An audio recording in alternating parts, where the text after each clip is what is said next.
What's going on, my good people? Mike Hidalgo here. Thank you for joining me on another FCP Euro DIY.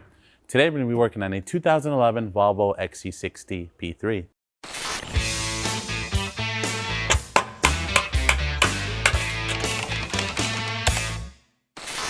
Today, my good people, on the XC60 behind me, we're going to be covering how to replace your front struts. In front of me, we have some Bilstein struts, or dampeners, which we're going to build into struts, along with a couple other pieces which we have added to this order to make a complete strut assembly, while just borrowing one or two things from the old strut assemblies, including the springs. Typically, these are going to last you anywhere from 60 to 80,000 miles, maybe 100,000 miles. It truly depends on the kind of driving your vehicle sees. As these dampeners get old over time, they can start to leak. You can get a bouncy ride as the car is only riding on the springs. Sometimes the bearings or the bushings and the strut tops fail, then you'll get a bit of a clunk. And in extreme cases, if you run like that too long, and oftentimes what happens is you can even break a spring just due to the fact that the whole weight of the vehicle is being supported on just the spring. There's no more rebound happening within the dampener. So you obviously want to avoid that. If you start feeling a bouncy ride and you're at that mileage, it's probably time to replace them. This DIY is going to be pretty much applicable to all P3 style vehicles. Today it's an XC60, but if you have an XC70 or a V60 at home, it's going to be the same process. But before we get started on this lovely DIY, let's take a look at some of the tools we're going to need for this job. For this job, my good people, we have the standard ratchets and torque wrenches, both 3/8 drive and 1/2-inch drive for today. We have a large breaker bar. This is a 25-incher. However, if you have a bigger one, even better. Large hammer, brass punch. We have the Volvo CTA control arm tool. That's CTA 3802 for those of you looking for one, available on fcpo.com. Along with this pass-through socket set. This is CTA 7466. I love using this whenever I'm doing struts, sway bar end links, or any kind of type of suspension related work. It comes in super handy. On top of that, we have our spring compressor. This is a very important tool. Ours uses a 21mm socket. You need a good, proper spring compressor. If you do not have one, take the money you're saving from doing this DIY at home yourself, take your parts to a shop that you trust, have them disassemble and assemble your new struts. You're going to be good to rock and roll. Electric tools make the job a little bit quicker. Some penetrating fluid for some of the rusty hardware. This car has over 200,000 miles. Some of the parts have been replaced in other DIYs, but some haven't, so I'm sure there'll be a little bit of rust. And as far as specific sockets go, we have a 17mm, a 13 and a 15, both for the 3/8 drive and 1/2-inch drive. And we have a knuckle spreader. This is going to allow us to drop down the strut from the knuckle. If you do not have one of those, a chisel and a hammer will also work nicely. Just something to split it open to allow the strut body to come out and in. Not pictured here, but needed depending on what kind of work you're doing, whether you're doing it on the lift or you're doing it at home in the driveway or in the garage, is either a free spare floor jack or a screw jack. It just helps button up the suspension when we go to tighten everything up to make sure everything's nice and tight. The strut body's all the way in the knuckle, all that good stuff. Now with that, my good people, let's go ahead and get started on this DIY. First things first, we have 5 19mm lug bolts to remove. If you're not using an impact, break them free with the car still on the ground first, then you can raise it up and remove them the rest of the way. You don't want to put a weird load on the car with one wheel up off the ground and the other one on the ground. It's going to make things unhappy. So break them free on the ground, then lift it up. But if you have one of these, just lift it up and zap them out.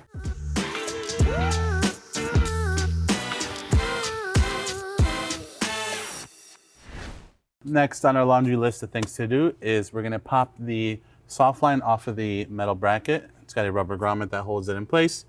That you literally just pull it out of the way. If you get a little bit of your penetrating fluid on there, it makes it even easier. On the left side, we have another bracket that is also held in by the 15mm nut that holds our sway bar end link to the strut. If you watched our last DIY in this vehicle, we did control arms and end links. So we're not going to be replacing those today. Be sure to check that link if you want to learn how to do those. But moving forward, we're going to zap off this 15. These Smiler HDs don't require a counter hold. Just be sure to check yours before you get started. If it has the factory hardware, sometimes those have a hex or a Torx in the middle that you need to counter hold with, in which case a pass-through socket set or a good ratcheting wrench. Nice and easy. This bracket comes forward. This will give us plenty of play in the speed cable or ABS cable. That can go over. I'm just going to put the nut back on the end link so I don't have to guess what this nut went to later. All right, these two things up here are nice and loose. Before we get to the pinch bolt on the strut, we're gonna work underneath and we're gonna hop to the ball joint end of things. We're gonna undo that pinch bolt so that we can lower the control arm and separate it from the knuckle. That's gonna give us the room that we need to lower the whole knuckle assembly off of the strut body later. So with that, let's get the car a little bit higher and we'll work on that next. If your car is equipped with the adjusting level headlights or the adaptive headlight system, there is a little bracket. I recommend you remove it now. It's just an 8mm bolt so you don't accidentally put any strain or weird damage on this plastic rod or the little sensor up top. Even though we're probably not gonna extend this too much, it's just cheap insurance. This plastic can get brittle as it gets older and gets heat cycled, so quick little 8mm bolt, add that to your arsenal if you have this equipped on your XC60. Now with that, we can get to the 15mm pinch bolt on the bottom of our ball joint here. All right, we're just gonna go ahead and zap this baby out as we did these control arms not too long ago. And with that there, now we're gonna take our CTA hook. There's a little divot here on the control arms that allow for this hook to sit just like that. So that kind of helps it keep in place. And between that and our pry bar, we're gonna go ahead and work this ball joint out of the knuckle. So this is why I say if you have an even bigger pry bar, even better. Makes this job easier. Just be careful. That's gonna be okay there. We just wanna be mindful we don't tear the ball joint boot by accident as we're working on this later. I'm gonna push those side by side, and if you need to, you can use maybe something like this, a little bit of paper towel, something to keep a little bit of space between the rubber and the metal. All right, my good people, let's get on to the next part, which is gonna be loosening up our axle bolt just a bit. What I like to do here, my good people, is whenever I'm doing some sort of axle bolt or axle nut, I like to take a flathead screwdriver and feed it in between the vanes of the disc so that that acts as my counterhold and it doesn't spin the whole assembly. Depending on the car, sometimes you may want to use a lug bolt as well as extra insurance. These have pretty beefy set screws, so I think we're going to be just fine. And as you can see, we had them out not too long ago, but we are going to be replacing them. These are one-time use, and they also are linked in the description below. 13mm socket, zap it out. So as you can see, these bolts are pretty long. We don't need it to be fully removed, but what I like to do is remove them all the way and then take a brass punch and a hammer and just make sure that the axle is going to cooperate and move around. We want it to be a bit loose because we need it to basically eject itself from the hub a little bit to give us the stretch that we're going to need to get that strut assembly out. So a couple taps with the brass punch. I can see the CV joints compressing in there. They're moving just fine, which means this is going to move just fine for us. So with that, we're going to get our bolt back on. We're not going to thread it in all of the way, but we're going to get it about 60% of the way in, just enough so that we don't damage the threads inside of the axle. And we're going to use the bolt as kind of a tool to push the axle out once we get to that point. So that's good there. Now with that, we can move on to the pinch bolt and our spreader tool. So let's do that now. That's been soaking for a little while. We have a 15mm on our Milwaukee. That's what we like to see, my good people. I'm going to take the spreader tool, find the gap in the back of the knuckle. Get this. Oh yeah, perfect. That ratchet's going to stay there. With that spreader tool in place, we can basically wiggle the strut assembly, and this is going to come down naturally on its own quite a bit. And then we're going to take the hammer, my best friend, and work it down some more. Being mindful not to smash our cable here. And this spreader tool might come off just from the hammering. You can just redo it. Okay. So at this point, I can keep hammering all day long. It's just going to keep bouncing back to its natural resting position. This is now where we need to get the control arm hook once more and the pry bar in place. We're going to lower that so that the whole assembly can kind of rest down. We still have some play here in our axle so that we know that's okay. Once we get that going, we'll be giving this just a couple love taps to push that out some more and give us that extension that we need to drop down this whole knuckle. So caliper hook, pry bar, just like we did earlier. As we lower this, scary, it's going to give us some room So now hammer this down a bit more.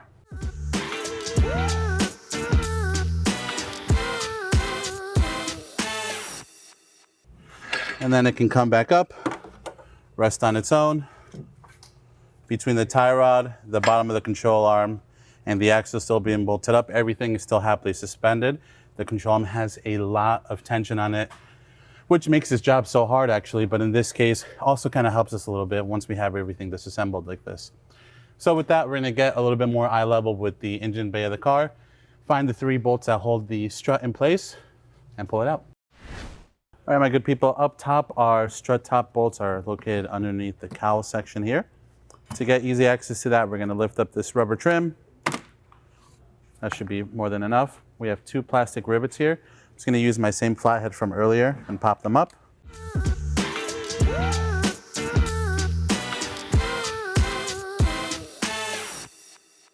There's number 2.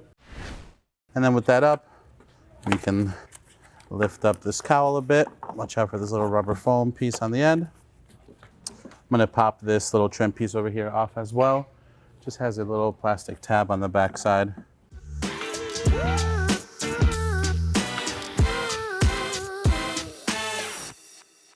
It's not the best view, but we have access to the 3 13mm bolts up top. Let's go ahead and zap those out. Go ahead and take this 3rd rivet out. It gives you so much more room to work with, and it stresses the cowl out a lot less. Just something to note.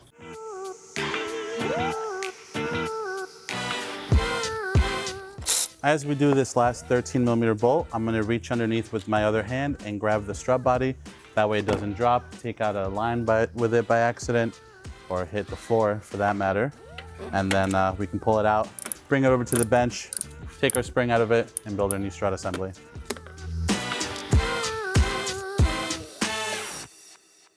All right, and here she is in all her glory. Maybe 200,000 mile strut, if not maybe 100,000 mile. Regardless, we're gonna go change her up. I'll catch you over on the workbench.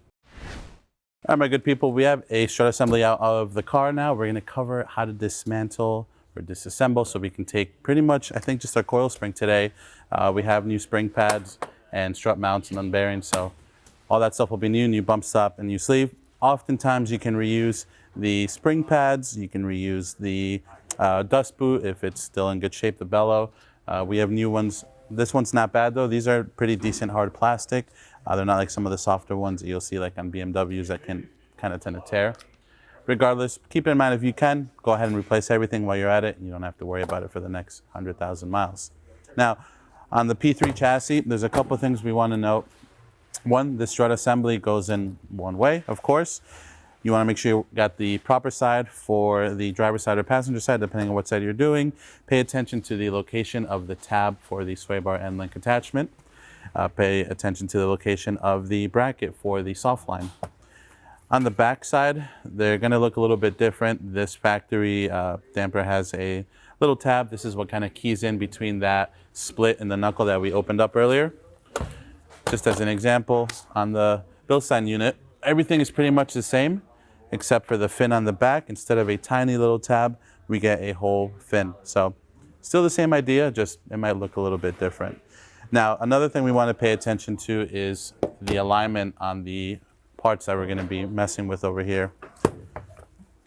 Volvo tends to align the bottom of the, or if you will, the top of the spring pad and bearing assembly. It's a 2-piece unit that goes in with the spring pad. So one part of it's going to be fixed, the other one's going to do the rotating. So that's going to sit like this. This bottom tab, which is located right here on the old unit, we want to make a note of that and what its alignment is to the strut body. So in this case, with just looking roughly, this tab aligns with the tab on the bottom here. So when we assemble our new strut assembly, we want to make sure that we line everything up the same way. So an easy thing you can do to kind of keep yourself in track and remind yourself of how things go is use a pen and mark everything. So since we're using the coil spring, I'm going to mark the coil spring as well. But just for my own reference right now, that tab is going to be lined up with the coil spring right here. So when I assemble my new stuff using the old coil spring, I'll be able to line up the new tab on the new bearing. And just for ha-has, we can go ahead and line up the same marks on the bottom of the spring and the spring pad. Even though we're replacing the pad, we can still transfer the mark onto our new one. So again, that's gonna look something like that. This is just extra insurance at this point. Not super necessary, but it doesn't hurt. And then so we keep track of what we're lining up to. Here's just a little mark on the old tab. Now over on the Bilstein unit, we're just gonna go ahead. Again, this is all gonna serve as a reminder and insurance. We're just gonna mark the fin. So we keep our eyes on the prize and we remember what exactly we're lining up to. So with that, we're gonna go ahead and set this one over to the side. And we're gonna work on compressing the spring on this one so we can take it apart and transfer that spring over.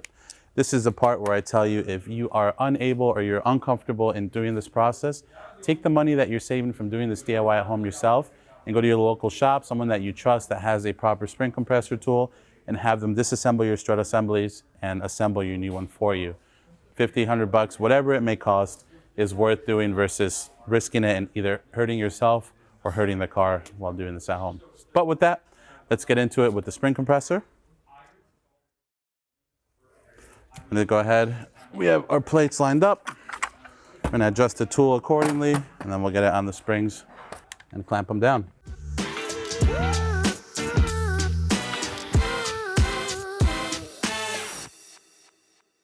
That is more than enough.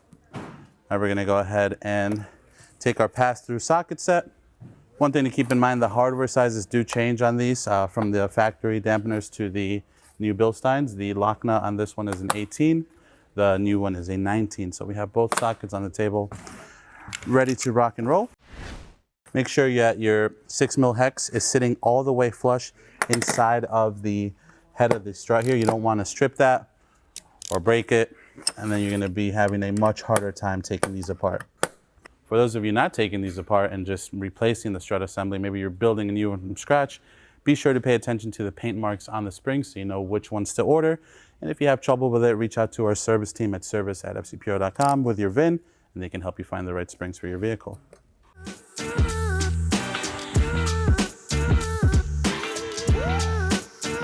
Now we can pull the strut top off. All right, now we have the strut top off. There's a couple things. I've marked the top portion of the bearing as well. That one lines up with the basic middle of the old top hat here and the circle. Another thing to note is these bearing assemblies also have an alignment dowel, and that's gonna be this right here. This is gonna make installing this so much easier. Again, all these paint marks are overkill, but it's just to kind of highlight what we're working with. And that alignment pin, in this case, is gonna line up with this hole right there on our strut top.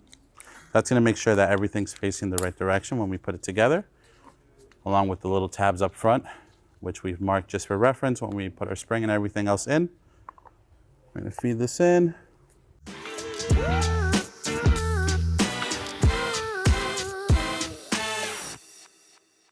There we go. You can see the tiny blue mark from our dowel that we painted in over here. It's not sitting in all the way. It's not an exact perfect fit. It's just a guide. So with that, that looks good. We're happy with how that fits. So that means that our strut top will be good to rock and roll. Moving along, we have the bump stop and the bellow, which we're just gonna pull this out of here to show you how that looks. So you can see the top of the bump stop sometimes sits flush with the top of the bellow. This one's actually in pretty good shape. I don't know if these have been replaced or not. This car's over 200,000 miles, but these are all genuine Volvo parts. So it has good on the previous owner. But again, we're gonna be replacing this because we have new parts. The bellow has two different ends to it. The thinner end, if you will, is gonna face down towards the bottom. The wider end, like you see in the old one, has the bump stop in it. So, and by thinner, I mean this dual ridged spot versus the thinner ridged spot on the top. I'm gonna pop our bump stop into it. This is kind of gonna sit wherever it wants to. The bellow itself grips onto the bottom of the shaft. So once it's in there, it's kind of gonna just hang out just like it is now. But we're not ready for you yet. So we're gonna get rid of this, move this over, get that here. And then the last thing you can do with this old one is just compare how the old spring pad sits in here. Here's our old one, which we're not reusing, we're gonna be replacing. So we're gonna go ahead and just line up our new one to it so we can transfer over that blue mark. And again, this is overkill insurance, but it literally takes 2 seconds and it does not hurt to do. Okay. So again, this is just rough. We're just lining these up based on how they look.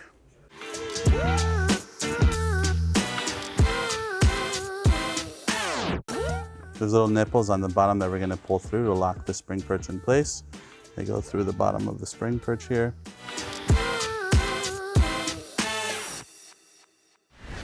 All right, now we can go ahead and install our bellow. Take off your locking nut if you haven't done so already. A little washer. Now the bellow on the Bilstein unit doesn't have quite the same snug fit that it did on the factory damper. The factory one has this white collar on here. This isn't transferable. You can take it off of here, but it's not going to slip on the neck of the new one. So just keep that in mind. It's going to be fine. It's not going to go anywhere. But if you're looking for that same snug fit, it's going to be a little bit different. We're going to take the bump stop, feed that over the top. Then we can take our washer, put that back on. And feed our strut assembly in.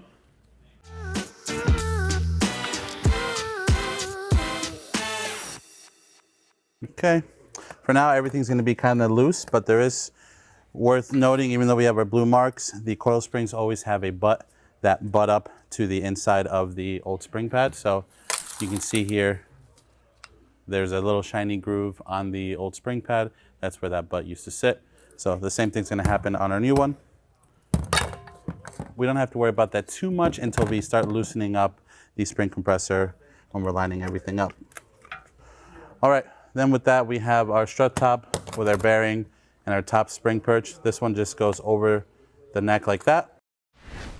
All right, with that, we're gonna take our bump stop. Now that keys into the bottom of the strut mount here. It's got a little ring on it that just keys in like this. And that kind of helps keep it from dancing around while we're installing it. If you did it the other way, where you've assembled it and it's already on the car, with it just loose around, it's not going to hurt anything. When the strut completely compresses, it's still going to be there and it's still going to do its job. From there, we can take the bellow, and that clips on over the bottom of this as well. There's a couple little tabs that allow the bellow to clip in.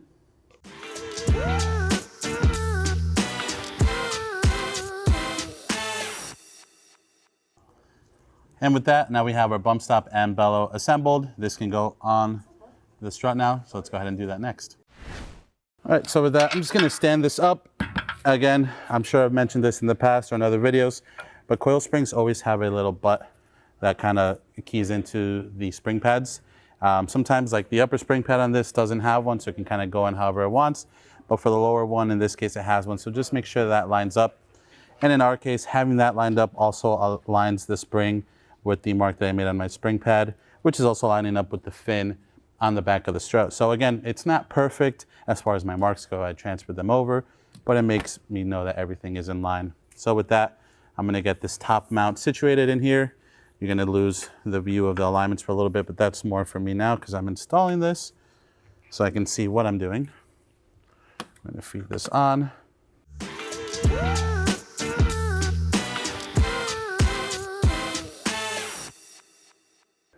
So this is obviously moving because I'm moving everything around. By having this, you can see that I have all my lines lined up. As I loosen the spring compressor up, that's when I'm gonna really make sure that everything's lined up. But for now, we're gonna get our 19mm lock nut started by hand. We'll get it laid down again, tighten it up. 50 Newton meters is a torque spec for the 19. In this case, because we're using a pass-through socket set, it's a little bit hard to replicate that, but you can double check it once it's back in the car. But since it's only 50 Newton meters, I'm not too worried about going pretty snug by hand.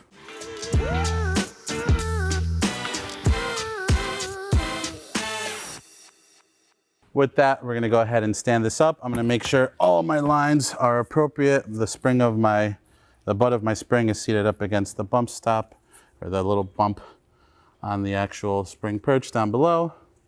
Get everything lined up nicely. I think I need to compress this just a bit more. All right, so again, keep in mind everything's moving here, but like this, all All our blue lines are nice and lined up. So my job now is gonna be to keep everything in line as I undo the spring compressor.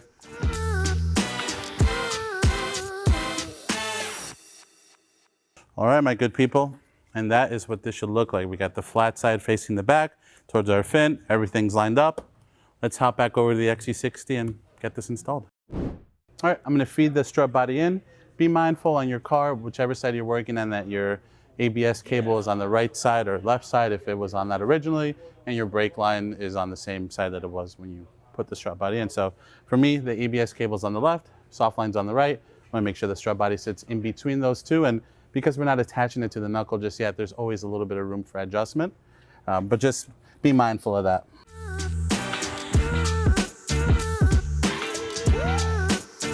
Now with that, we're gonna take the 13 on the electric ratchet, just snug them up gently. We're not gonna go full tight just yet. We'll tighten them down once the car is back on the ground.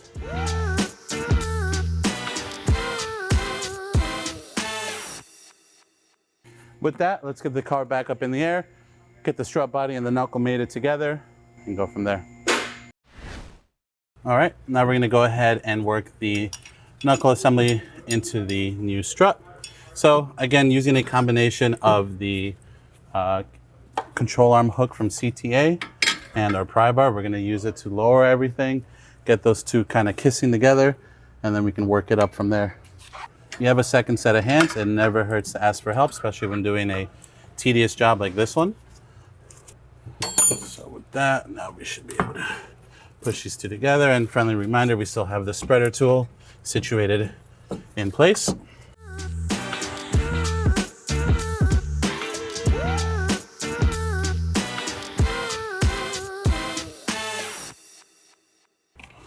There we go. My good people, just for you to know, I ended up going in with a chisel.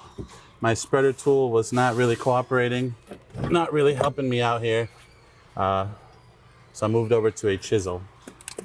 Looking on the back side here, these do have a natural stop on the body of the strut that's kind of welded into them. It's just a little metal stopper.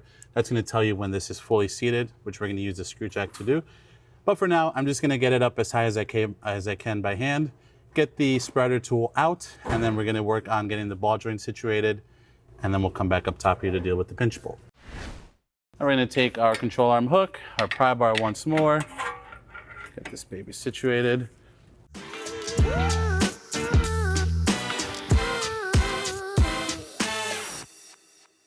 Okay, just got it nice and butted up. Now we're going to set our torque wrench to 110 Newton meters. And we're going to snug this baby up.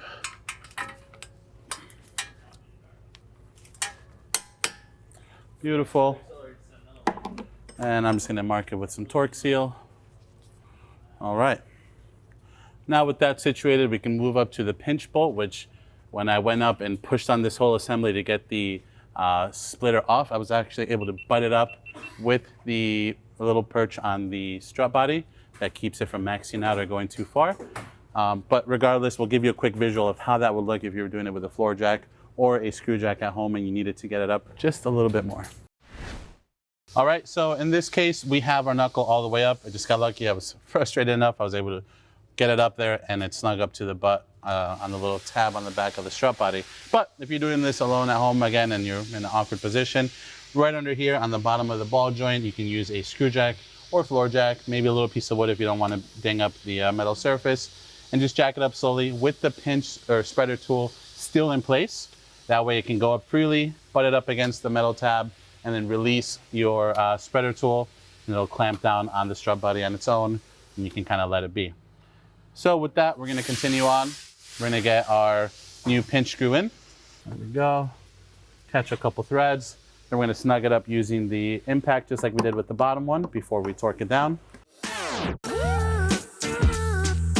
110 Newton meters for this 15 millimeter bolt as well.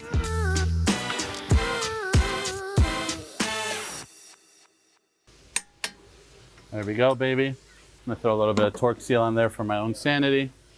And while I have you there, we can reinstall the grommet onto the metal bracket for the soft line.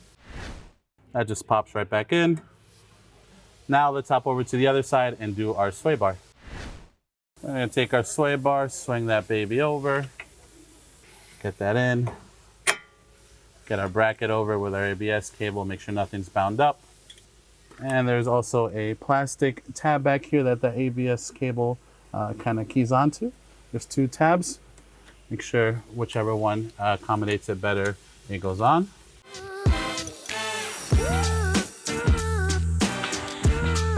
Now we can take our 15mm nut, get that snugged up, and then we're going to torque it down to 55 Newton meters. I'm just going to snug it down using the small electric ratchet.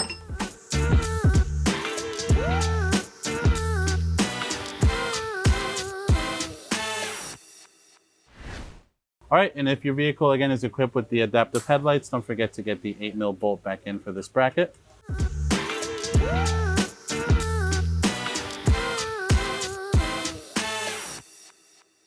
Now with that, let's go ahead and get this wheel on. We have the old 13mm bolt. We're going to remove that. These are torque to yield, so they're one-time use, my good people. Do not reuse these. Now we're going to take our new bolt. Again, these are linked in the description below, available on fcpro.com. And the torque specs are even on the listing if you forget to come back to this video later. 13mm socket, we're just going to snug it up, and we're going to torque it down to 30 Newton meters. Using the flathead screwdriver once more to lock everything from spinning. Once we've done our initial 30 Newton meters, then we have to do an additional 90 degrees. That's the torque to yield portion. Now with that, we're going to go ahead and get our wheel back on. Then we'll pick it back up on the engine bay side of things and get those strut mount bolts situated.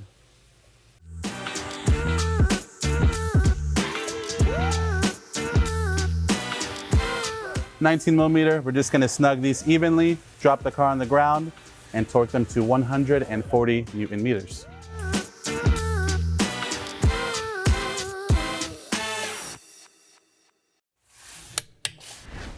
All right, now we're gonna torque these 3/13 to 30 Newton meters. And I'm just gonna give them a little marking. All right, now we can tuck the cowl back up. All right, I'm gonna get this piece on here that I didn't really take off back on. Didn't really need to mess with it. So if you haven't messed with it yourself, then go ahead and leave it in place.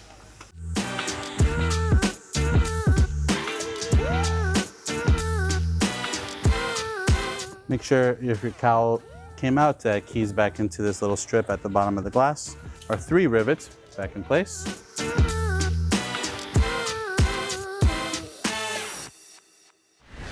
And with that, my good people, that is going to conclude this DIY for today.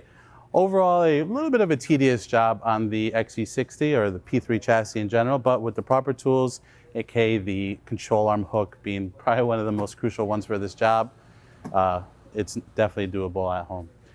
One thing to remember, if you have the adaptive headlights, don't forget to put that little bracket back on if you didn't do so already. If you like this video, please be sure to give it a thumbs up. If you have any questions or comments on what we did today, leave those in the comment section below.